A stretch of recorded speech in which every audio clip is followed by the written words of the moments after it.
um, why shouldn't we celebrate when God gave us health?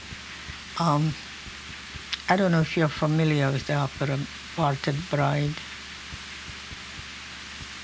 Well, it's a nice music. It's by Bedřich Smetana, the Czech composer. He was deaf. He was famous. And all kind of songs. And she taught me the first steps of shimmy and foxtrot, the dance. And all the friends came to see her. It was very lively, peaceful. When you went to business school, how long did you stay and did you graduate from there? It was my course, my school was a 2-year school. The 4-year school was more an academic school.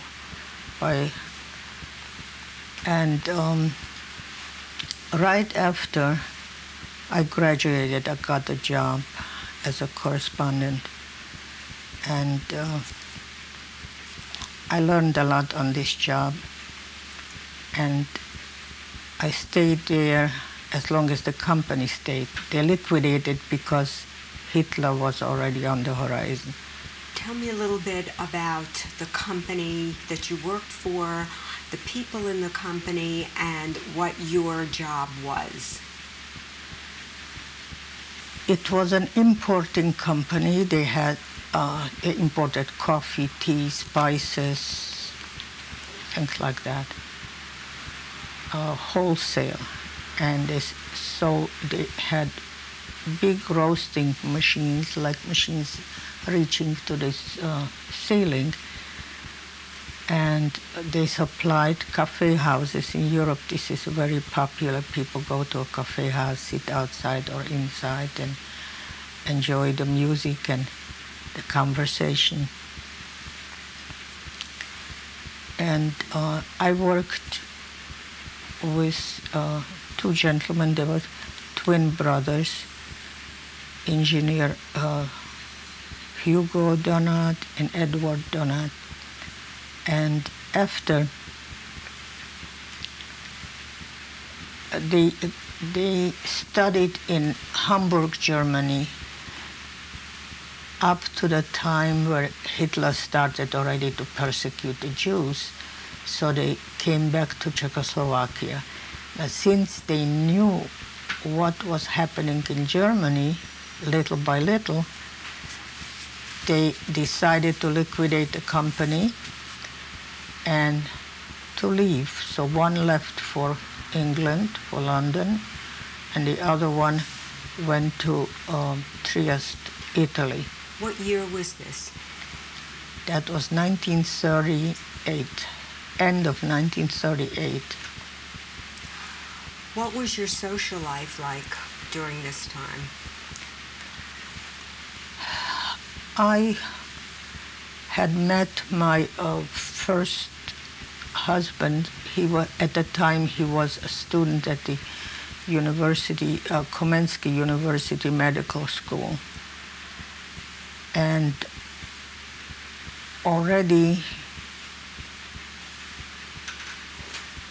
war winds were blowing. You know, they started, the fascists, the Slovak fascists started to demonstrate against the Jews. I remember an incident. There was a movie, a French movie, Golem. That's the Golem of Prague. And at the same time, in the National Theatre, they had the Debug, which is also, so this was already too much. It was such a big demonstration of the students, university students, medical, the law students, everybody was demonstrating. And they threw fire bombs, and I remember the police on horseback tried to intervene, but it was very bad. Still, I went to see the Golem movie. arrested. I went to see it. And eventually, there were anti-Semitic demonstrations. Jews go to Palestine and Jews out of the university, and it climaxed really when before even they issued the codex. That's the Slovak version of the Nuremberg laws. And I remember when he came to tell me about it, that he cannot go back to the university. And were we still in my place, or I think we were already in that section, my sister and me, and I was alone in the house. And I remember it must have been winter. He had his winter coat on, and he took out a shiny red big apple. And I have to tell you, this was like a 10-carat diamond in those days. And he said, "This is in lieu of making you Frau Doctor." And you understand? Yeah. But then he said, "So what are we going to do? Am I going to peddle shoelaces like our ancestors did?" So it was really very gloomy, the mood. Even he started, if he wanted to make light of it. Prior to this, were there any signs of anti-Semitism when you were living in Varzov? Yeah, neighbors were anti-Semitic. Mostly the Catholics in whole Slovakia, they were anti-Semitic. But the government, the city government or the state was not anti-Semitic. Matter of fact, Masaryk, the first president, he defended once a trial where a Jew was, that was before Czechoslovakia came into being. I don't know if you're familiar with a Hilsner process. Would you explain that? Hilsner, Hilsner. There was a trial. He was accused, it's not the first time, that the Jews are using, they kill a Gentile kid, a boy or a girl, and they use the blood for making matzah. And Masaryk, who was at that time in Vienna, and he came to the court and he convinced them. He said he showed them in the Bible the places where it says a Jew is not allowed to use blood.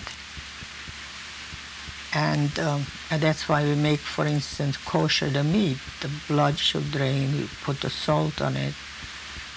What year was this, that this incident happened? My son would have told you.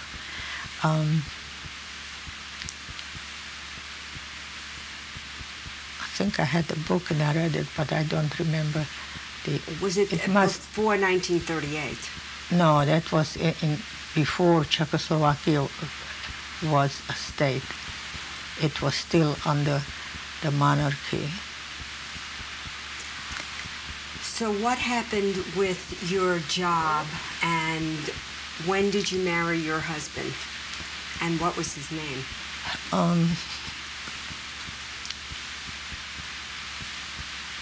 I stayed on this job, till the beginning of 1939. And before they liquidated the company, they really tried to find a job for me. They didn't tell me so, but only when they were sure they had something for me. And it was they were friends of the Donads, and their name was Frankel, and they had a factory